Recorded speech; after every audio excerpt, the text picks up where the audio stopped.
সকাল থেকে হাতির তাণ্ডবে নাজেহাল গ্রামবাসীরা, আতঙ্কে বাড়ির বাইরে বেরোনো বন্ধ পুরুনিয়াবাসীর। সকাল থেকে হাতির তাণ্ডবে অতিষ্ঠ গ্রামবাসীরা।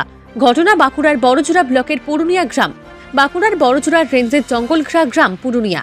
সেই গ্রামেই সাত সকালে দলছুট হয়ে ঢুকে পড়েছে কয়েকটি হাতি, যাদের ভয়ে কোথাও যাওয়া আসা করতে পারছেন না গ্রামের মানুষজন। গ্রামের মধ্যে হাতির হানায় কখনো হচ্ছে ব্যাপক ক্ষয়ক্ষতি, আবার কখনো প্রাণ যাচ্ছে গ্রামবাসীর। ভয়ে আতঙ্কে দিন কাটছে গ্রামের মানুষের। সামনেই মাধ্যমিক পরীক্ষা, পরীক্ষার্থীরাও ঠিক করে পড়াশোনা করতে পারছেন না এই হাতির আতঙ্কে। প্রতিটা মুহূর্তে আতঙ্কের মধ্যে দিন কাটছে তাদের। এই গ্রামের প্রাথমিক বিদ্যালয়ের পাশেই হাতিগুলোকে ঘোরাফেরা করতে দেখেছেন অনেকেই, যে কারণে গ্রামের ছাত্রছাত্রীরা পৌঁছাতে পারেনি স্কুলে। জঙ্গলি হাতির ভয়ে বন্ধ রয়েছে গ্রামের প্রাথমিক বিদ্যালয়ের পঠন পাঠন। দিনে আসে না, কোনদিনই রাত্রিরে আসে।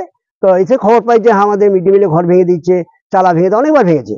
হ্যাঁ, তো সেই সময় আমরা এই প্রথম দিনের বেলায় আমাদের জঙ্গলে হাতি দেখতে পেলাম। কতটা আতঙ্ক রয়েছে? আতঙ্ক পুরোটাই। আমরা জঙ্গলে ছেড়ে দিয়ে নিয়ে এই চারিদিকে জঙ্গল ঘেরা স্কুল কি করে থাকবো? বাউন্ডারি না করা পর্যন্ত আমরা আতঙ্কের মধ্যেই থাকতে হচ্ছে। সামনে তো মাধ্যমিক পরীক্ষা, কি বলবেন? মাধ্যমিক পরীক্ষা স্কুলে এই গ্রামের ছেলেমেয়েরা তো প্রশাসন লেভেলে এখান থেকে গাড়ি দেয় যাতায়াত করার জন্য। হ্যাঁ, তো খুব ভয় ভয়ে যেতে হয়। গত বছর যেমন মানে আপনার উত্তরবঙ্গে কোন হাতি পরীক্ষা দিতে পরীক্ষার্থীকে মেরে দিল হাতিতে। এবছর গাড়ি দিবে বলেছে? না, সেটা আমরা জানি না এখনো। আপনার নাম? আমার নাম তপনগড় কুন্ডু, পুরুলিয়া প্রাথমিক বিদ্যালয়ের প্রধান শিক্ষক। জঙ্গলঘেরা গ্রাম, সেখানে মাঝে মধ্যেই হাতি ঢুকে পড়ে গ্রামের মধ্যে ব্যাপক ক্ষয়ক্ষতি করে থাকে তারা। বড়জোড়া রেঞ্জ এলাকায় কয়েকদিন আগেই দুজনের প্রাণ গিয়েছিল এই হাতির হামলাতেই। প্রশ্ন উঠছে, এই পরিস্থিতি মোকাবিলা করতে প্রশাসনের তরফে কিছু কি পদক্ষেপ নেওয়া হয়েছে? এ নিয়ে কি জানাচ্ছেন বড়জোড়া রেঞ্জ অফিসার ঋত্বিক দে, দেখুন। জানা হচ্ছে ওদেরকে সকাল থেকে আমরা আমাদের স্টাফ বিট অফিসার, এই সংগ্রামপুর কনসার্ন যে সংগ্রামপুর বিট আছে তার বিট অফিসার সকাল থেকেই আছেন এখানে। ওর সঙ্গে হুলাফাটিও আছেন, যাতে আনওয়ান্টেড ইনসিডেন্ট না হয় তার জন্য আমরা নজরদারি রাখছি। স্কুল তো ছুটি দেওয়া হয়েছে? হ্যাঁ, স্কুল ছুটি দেওয়ার ব্যবস্থা করলাম। আমরা এসআই এর সঙ্গে কথা বললাম যাতে বাচ্চারা বিপদে না পড়ে, কথা বলে বন্ধ করা হয়। বারংবার হাতির হানায় চোখের ঘুম উড়েছে পুরুনিয়া গ্রাম সহ জঙ্গল লাগোয়া গ্রামের মানুষের।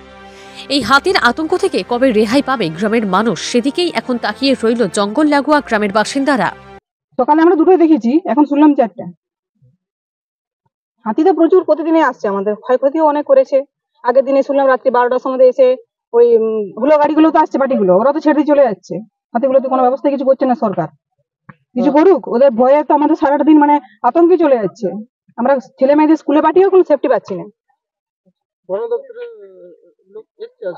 হ্যাঁ, ওনারা তো এসছে, ওনারা ঘোরাঘুরি করলো, পুলিশও ছিল, দেখাদেখি করলো, ওই হাতি তো বার করতে পারেনি। আতঙ্কে তো আছে, কারণ আমাদের গ্রামটা একদম জঙ্গলের সাইডে যেহেতু গ্রাম, হাতি তো প্রায় দেখা যায়, তো আতঙ্ক তো আছে আমাদের। আজকে কি গ্রামে হাতি রয়েছে? হ্যাঁ, আজকে তো আছে, সকাল থেকেই শোনা যাচ্ছে, দেখিনি যদিও, কিন্তু রয়েছে, সবাই দেখেছে হাতিটা আছে। Bureau report, Bangla circle news.